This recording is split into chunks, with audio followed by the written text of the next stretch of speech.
Sephardic music, whether male slash liturgical and paraliturgical music, whether female like romanzas, whether general, nothing of it is transmitted the way it would be transmitted in the Ottoman Empire. Even male speakers today, they don't speak the male genderlect. They don't speak the male Ladino. They speak female Ladino. Why? Because the language was usually transmitted by the woman, and the woman could only transmit the language they had. So the women were speaking woman language. Now, in a normal situation, the child would be exposed to female language from the side of his mother, to male language from the side of his father, and then on later stage in the life, each of two genders would move into his own area of functioning. So for the females, it would be the home and the neighborhood. I'm speaking about traditional community, and for the males, it would be the market and the synagogue. Ladino speakers today, whether male or female, if they are 70 plus, they were exposed to both genderlects because they had both parents speaking Ladino and so on. Usually, if they are 50 and younger, they spoke Ladino usually with their mothers or their grandmothers, and they were exposed to, switching from the language to the music. Most of the people were exposed also to female music. So today it's totally normal for a man to sing female songs, and nobody considers this to be strange. If the people who are appearing today with female repertoire were to appear 100 years ago, everybody would think this was a drag show. Female music keeps being produced to a certain reduced level in family gatherings and so on, so some people still acquire it the traditional way. Most of the people don't. Most of the people acquire it, let's be honest, via internet. If they are passive, they are passive through internet. If they are active, they learn first passively through internet, and then they come to the scene. Right. Okay. But before the internet and after the family, there were other ways. Discs but whatever. It was industrial, so it's not the traditional transmission, but the traditional music is transmitted. It's transmitted in untraditional ways. The same is kind of true with synagogal music. Originally, the music would be transmitted in elementary school and then practiced in the synagogue. Today, not all the people who enjoy it, know it, practice it, transmit it, and receive it necessarily attend synagogue, certainly not on daily basis or on weekly basis. So, how that music is, and besides that, there are no traditional Jewish schools anymore. And if you are living in diaspora, your kid either goes to general school and then he goes to the Jewish community for Sunday school, or he goes to a Jewish school in which there is, usually there is a class of traditional liturgy of that community. There are music classes, but it's general music. Okay. So it's not transmitted in the original way. How was I trained to be a chazan? There was no Jewish school in communist Yugoslavia, where I was born and raised, and Sunday school in the Jewish community certainly didn't include liturgical traditions. So, when I became interested in liturgical tradition, I started learning with the rabbi. The rabbi was in Belgrade. So I would go for individual classes once in a while, and he would teach me, and obviously I would need to repeat it, but he couldn't supervise me on a daily basis, so we used the Walkman. So I would tape the rabbi. I would go home and learn from the tapes. And then there were also attempts of organized collective learning. So different guys who were learning Chazania at different spots in Yugoslavia could not really be all brought to the capital during the school year. There was a Jewish summer house. Different age groups would go at different times, and most of the Hazanim belonged to a certain age group. The rabbi would come there, and he would teach us at the summer house. They would push you into a swimming pool, and they would tell you, swim, no, swim, you're gonna drown, swim. So we didn't acquire it in traditional setting, traditional school, traditional synagogue service. This was totally untraditional way of jumping to the capital city to tape the rabbi and going to the summer house too. But as soon as you knew something, you would be pushed to lead the service. Why? Because there was nobody else.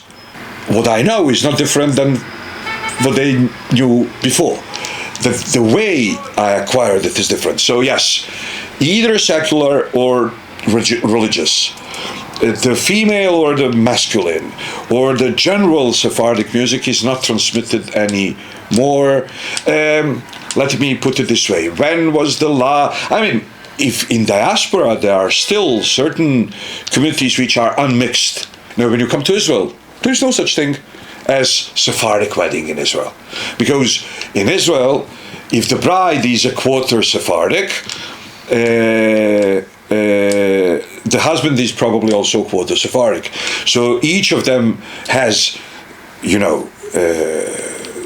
Israeli music and American music and international music, and if they like, whatever they like, from ethno-musics.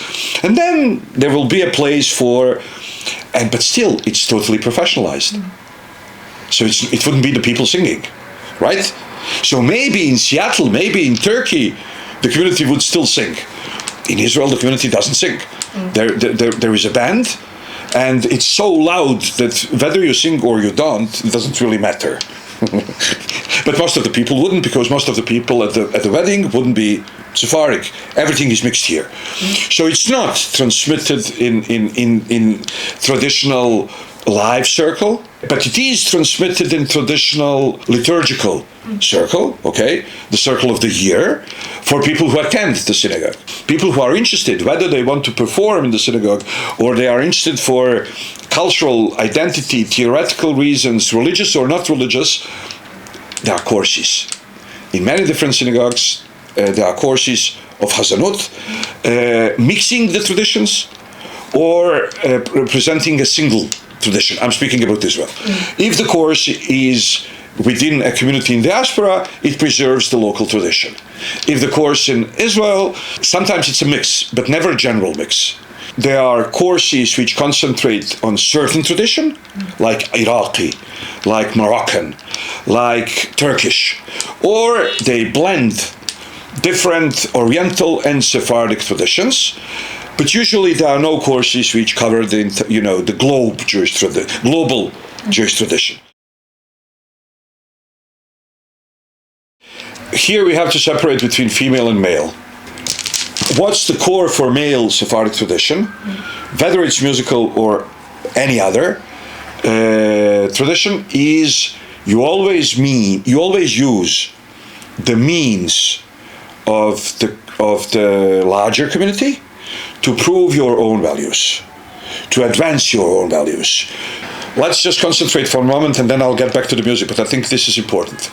If we look at Andalus, all of a sudden they are all writing poetry. And there is no matter under the sun on which they are not writing poetry.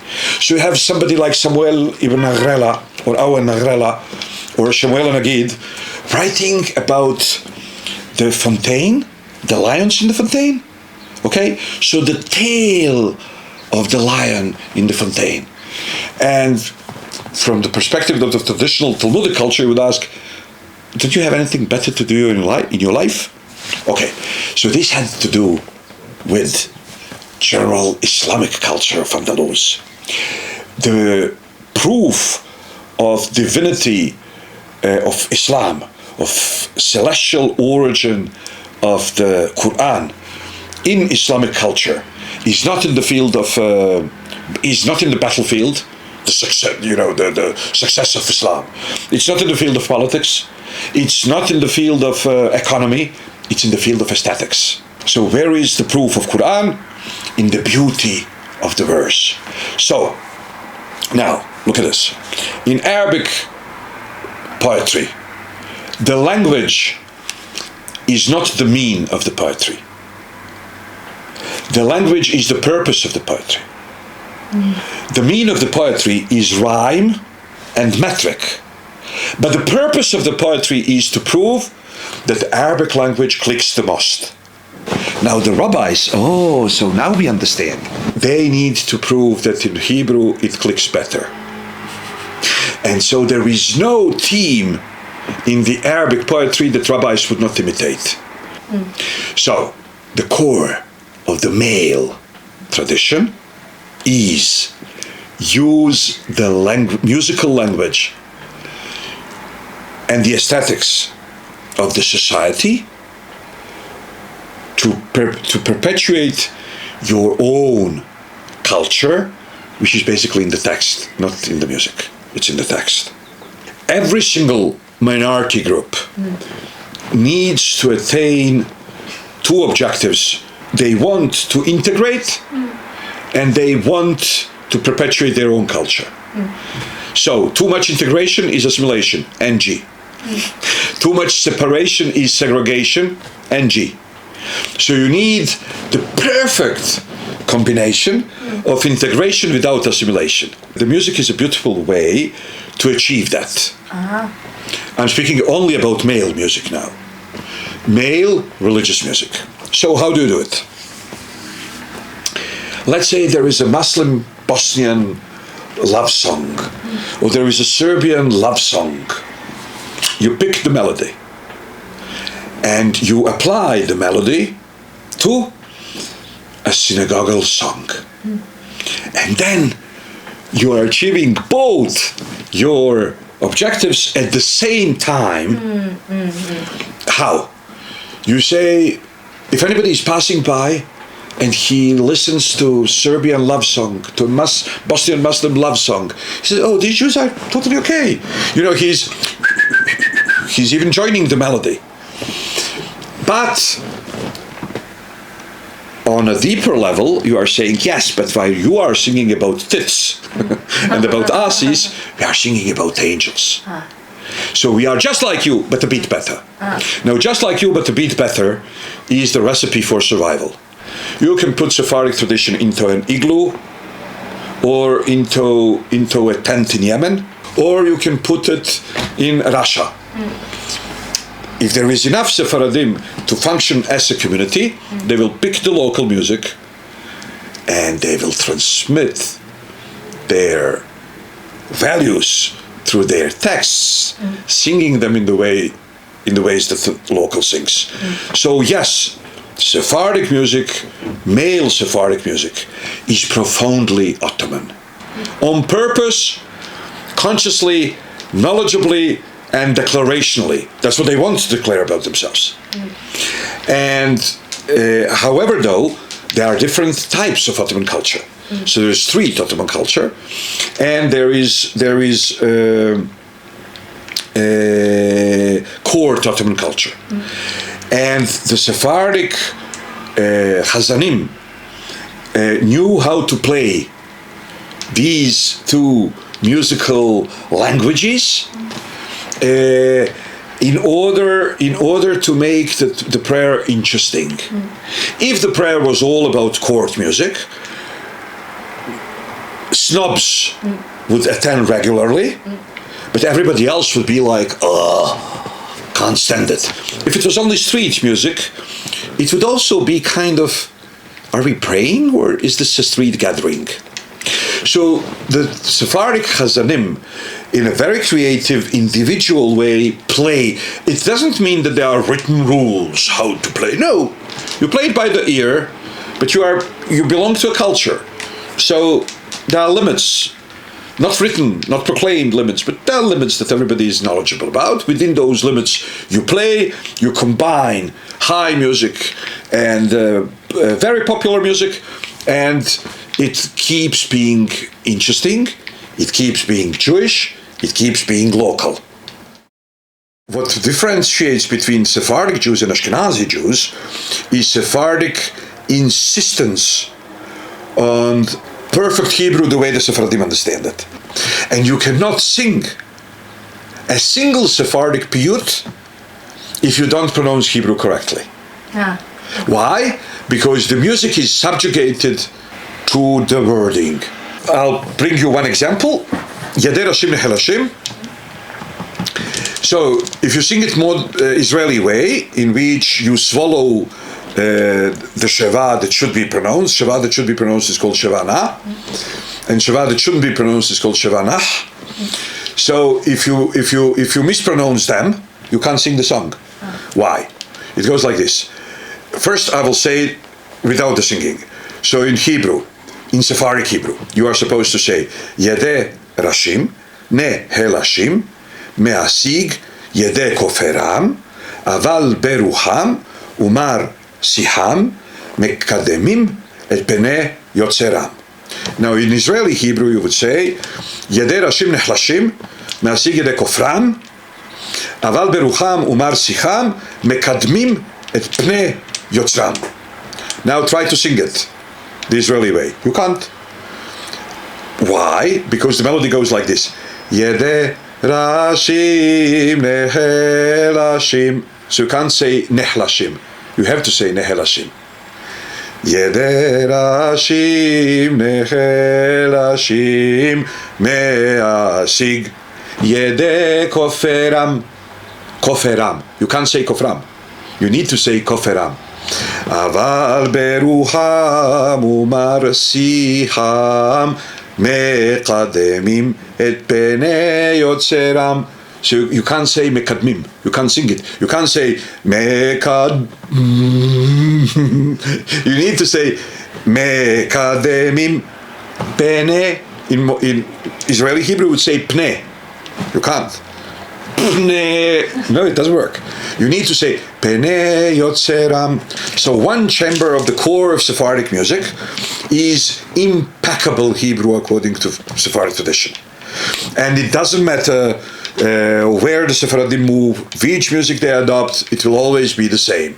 And the other chamber is use the melodies and the musical tradition of your general setting to advance your own religious texts. Now, the woman culture was tolerated, but not structuralized by the elites. Okay? It was tolerated. The rabbis in 16th century, 17th century, 18th century, they keep telling how you should stop singing these romances. They don't reflect Jewish values. They are frivolous. They are pornographic. What do they teach? You know, they teach about women who cheat on their husbands. Are these Jewish values? The female tradition was looked down to. Nobody invested to structure it the way the elites wanted. It was unbearable things were not tolerated, and even they survived. Jewish female magic. The males, Christians, Muslims, Jews, didn't really think that female culture is representative of the group. What's representative of the group is the male culture. So male culture needed to be structuralized according to these strategies of survival. So you use ladies, you can do whatever you want. No, they didn't change that much. The ladies didn't have any instruments. So they would use the instruments that they had. Filjans. So you use two of them as castañetas. You would use something like this, right, to produce music. There is one instrument which has continuation. In Sarajevo we call it panderico, the small pandero, and you would say panderico, panderico. Panderico, panderico would mean a drum is the bread of the really rich people. The people who are happy and sing, they are really rich.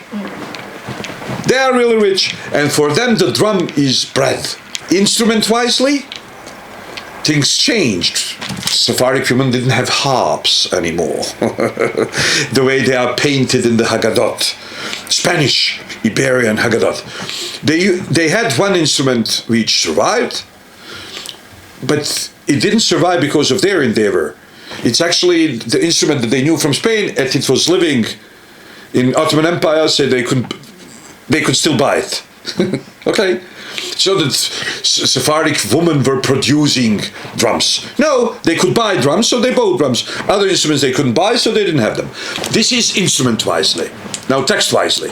Komplas and piyutim. Piyutim are Hebrew and komplas it's only males. Romansas, it's only females. And then cantigas, it's everybody. So now, the cantigas, before the radio and everything, it was only the men who would go to coffee shops. It starts actually in the 16th century. And it starts in the Ottoman Empire before it starts in Europe. And the music develops in coffee shops, because Turks knew coffee before Europe knew coffee. So once upon a time, people would go to sleep at 10. With coffee, they could stay all night. And then the coffee bar culture develops. And then the Sephardic males were part of that culture. They would bring it home. The melody, the Turkish or the Arab or the Persian or the Greek or the Serbian or the Bulgarian or the Macedonian melody, they would bring it home. And then the ladies would love the melody, but they would create their own words to it. Now, do I have to claim that this was only ladies? Obviously not. But men were more open to Turkish language and consequently society, so they could sing in Turkish. Ladies couldn't sing in Turkish, they didn't know enough. Certainly not in 17th century or 18th century.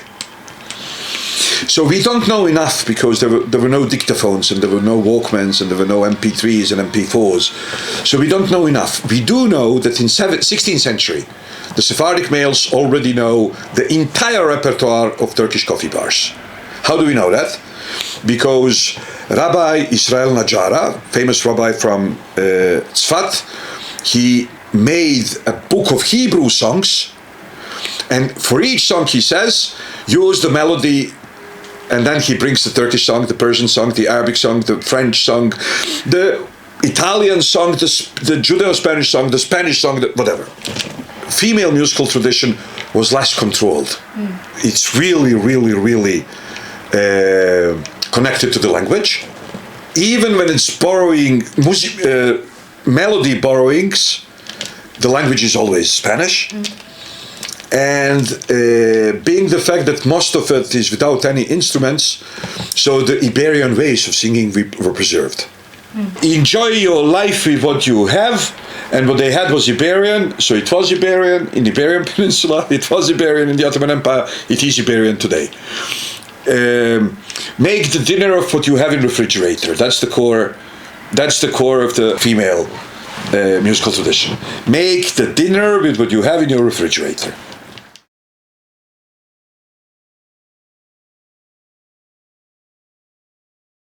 30-40 years ago, the fashion was to make Sephardic culture sound as medieval as possible. Because the quest for authenticity was also very Orientalist, which basically means anti-Oriental, pro-Western, Westernocentric, and so on. So it was all made sound like troubadours and medieval Spain, and whoever knew this music from home was like, what the heck? Then the fashion changed. So today we are in the Ottoman phase, right? Today, in order to make it more Ottoman, it goes to other extreme, where people are singing in a very nasal way, but that's not the Sephardim were Ottoman, but they didn't sing the nasal way, okay? But being the fact that the Turks are singing the nasal way, some people are also singing Sephardic music the nasal way. But So yes, fashions are fashions, tradition is tradition, but tradition is open to fashion, fashion is open to tradition. It's all, it's a family thing. So you might have 5 aunts and 5 uncles, and let's say there is one aunt that you are closer than to your mother, and then there is aunt you can't stand, and there are 2 normal aunts. But for a wedding, you invite all of them, right? So that's the way it functions, and I'm very optimistic. The culture will certainly survive. So if there was a good thing that we learned from the pandemic hysteria, is that few can contaminate many. So there is enough people who are sick of love for Sephardic culture and tradition, in order to contaminate. I mean, one person can contaminate many, and dozens, many more, and hundreds, many more, and thousands, many more. And we have enough people who are already contaminated, not to worry about any future contaminations. The virus of Sephardic culture is here to stay.